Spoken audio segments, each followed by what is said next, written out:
Welcome back, Syndicate members. It is I, Joshua Mammoth. Back from a short hiatus. We took the holidays off to kind of recover from the year. But I'm here with Jorge Alvarez, as you can see from Comic Unknown.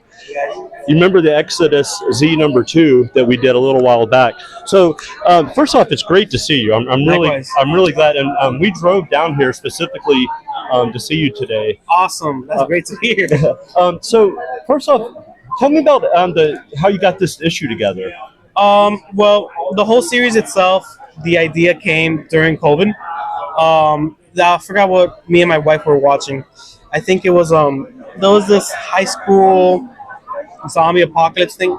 It was on Netflix. I don't remember right now. And there was a scene where the girl starts praying, and I made a joke to my wife, which she didn't laugh at clearly. And I told her, "Can you imagine that? Like she prays, she dies, whatever, gets to heaven just to see another zombie apocalypse." Then I stayed thinking about it. I'm like, that's a cool premise. I did my research, and I was just like, that has to exist because most things already exist. Mm-hmm. Couldn't find it anywhere. So I was like, I think I got something going. So I started writing the script. I got issue 1. By the time I was starting to write issue 2. That's when I got to meet John Apple, which you did his interview, and we just hit it off. We did issue 1. Just recently released issue 2. There's a little side story in Phantasmagoria, and I'm finalizing the script for issue 3 right now. Had to do a couple of rewrites, but it's only going to get crazier from what you've already read. Well, for sure, issue 2 was insane, and I love that you started right where issue 1 left off. Of course, it hit the ground running, and then throughout the entire issue, and then we get that special villain at the end that I won't reveal because you got to pick up this issue #2. But that was a really good twist. That was I've always anticipated. I need to choose my words carefully. Right? I've always anticipated it, and I couldn't figure out whether or not I want him as a villain or an anti-hero, or just somebody that wants to cause just as much mayhem. If you think about it hard enough, you could probably figure out who we're referring to. But issue 3 is going to have him and his followers versus the zombie angel. I'm not going to specify who, and the zombies versus the angels themselves. And then we might have an appearance again of Charlie, because Charlie for Charlie's Comic Con appears, which the sign was outside right when you entered. Him just like seeing it from like the front lines type of thing. So we might be doing that again. But issue 3 is definitely going to be crazy. I've tried to make it that each issue gets crazier and crazier. So if you thought issue 2 was crazy, I'm pretty sure issue 3 is just going to be bonkers. How many issues are you planning on doing for the series? Or are you just going to kind of write until you get to a logical end time? With the rewrites that I did, I'm going to make Exodus Z these 3 issues, 1 arc. I could continue the story. With the way I have the idea of ending issue 3, it leaves it in a cliffhanger of sorts. Not necessarily in heaven or hell, but there's an opportunity to visit other afterlives. Right. So, not saying that it's going to happen, but like the idea of maybe like the Dua, the Egyptian afterlife, or maybe the Mexican afterlife, something like that.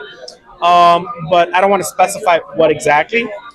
But that would give us the opportunity to bring in those like hybrid gods that like they have the head of a specific animal, things like that, and then zombify them. So that'd be cool. Like imagine like a zombie Anubis. That'd be cool in the series. I love that idea. Yeah. So I gotta ask. Okay, I want to know some stuff about Samurai Ninja Rabbits. What can you tell me about that? Okay, so Samurai Ninja Rabbits, we were funded in, what was it, December? Mm-hmm. December. We're printing it right now. It's a group of rabbits that, this is by John Kotze, so a different John. He's from New York. The series is done. It's all done traditionally.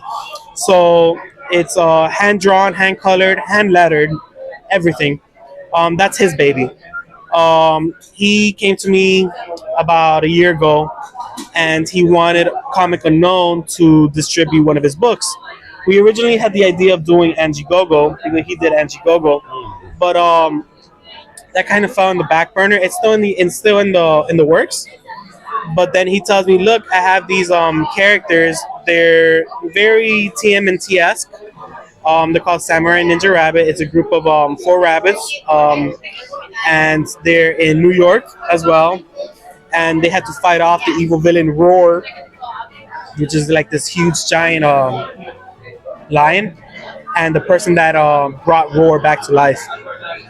I don't want to put too much into it, but it's very cool. I like the story. He's already not only worked finishing issue 2. He's doing a short Halloween side story that we might consider putting in an upcoming Phantasmagoria, bringing that back into the game. John Caltis, he has a lot of ideas. He has a lot of stuff going on, and for the most part, it's all very creative. And we might try to get some of his other stories into the Comic Unknown library. Well, I'll tell you, I follow him on Instagram, and so I see him when he's working on the pages. And yeah, you're right. It's like pencils, and then quick, and then he puts that pen down, and I'm like sweating bullets when he's like inking that stuff. I'm like, oh man, but he never messes up. No, he's very good with it, and he's so fast. He could, once he knows the direction that he wants to go with, since he's the writer creator himself, he draws and inks. Like, I'll tell him, hey, what about do you want to do a pinup of this? It'll be a cool idea. He goes, yeah, let me think about it. 4 hours later, hey, check your emails. I'm like, damn, dude. I love that. So one more question for you, because I have actually been wondering this. Where did you come up with the name Comic Unknown? Where did that originate? I originally used to review comics, indie comics, back in 2012. So I had a blog spot, which I think they call Blogger now, and it was for all comics that are not mainstream, so unknown comics. Okay. So it was I had a tagline. It was Comic Unknown, news, reviews, and general badassery, and that's where Comic Unknown came to life. Oh, I love that. So it actually originated from like in the indie scene. Yes. Yeah, and then now you kind of run all of your titles under that name. Yep. Wow, I really love It just that. It just picked up after a while, and it worked, and we're still using the name up to now. And where can the Syndicate members get all of Comic Unknown's stuff right now? ComicUnknown.com. All of our release books are there. If there's ever, while they're checking the video, if there's a campaign going on Kickstarter, we usually do late pledges as well. And majority of these late pledges allows you to still be having your name added, because usually we add the name to at the ending of the book of anybody that helps us with it. But outside of that, it's just ComicUnknown.com. We're on Instagram as well. The Comic Unknown on Instagram. Facebook is just Comic Unknown. But yeah, 90% of our stuff is in our website.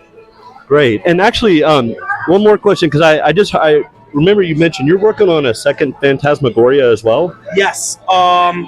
So we have the stories ready. From the, I want to say it's 9 stories again. Majority of them are 90% completed to completion. We just put John's book first because I was a little bit of a buffer. I didn't want to do 2 large projects back to back. So usually I do a large project, small project. That's going to be the next Kickstarter. And that's going to have 9 independent stories as well, where I'm involved in 3 or 4 of them as well. Me writing and me lettering as well.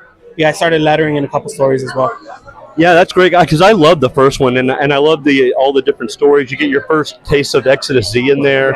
It's a great book. And then also, I believe Gaia is in there a little bit too, yes. Right? Gaia started off as a story in Phantasmagoria. It was like a 10-page preview just to more see those interests. So there she is right there. And once we saw that there was an interest, that was with Joe Gonzalez. He's stationed in Miami. We released the full issue, which it has its variants as well, including the Chibi variant, which is done by Heck and Sketch, which he's here today.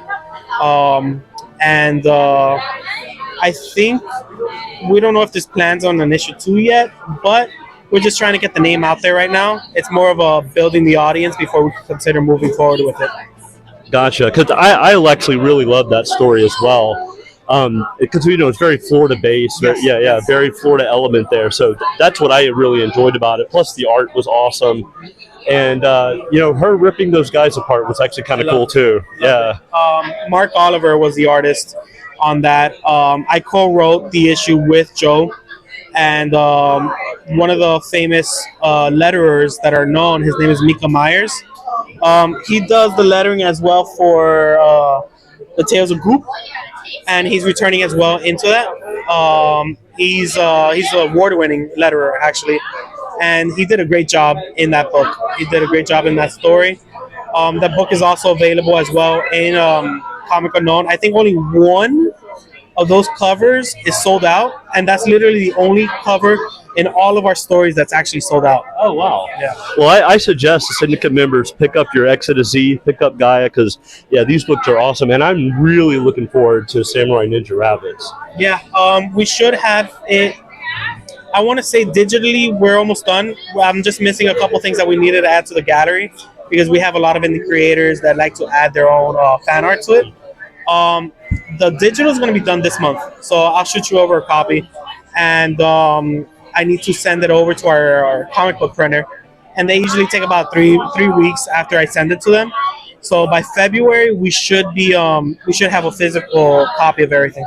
Yeah, that's great. Well, thank you so much for taking the time to sit down with me. Of course. We got a lot of people here, so I don't want to take up too much time so you can get some stuff moving.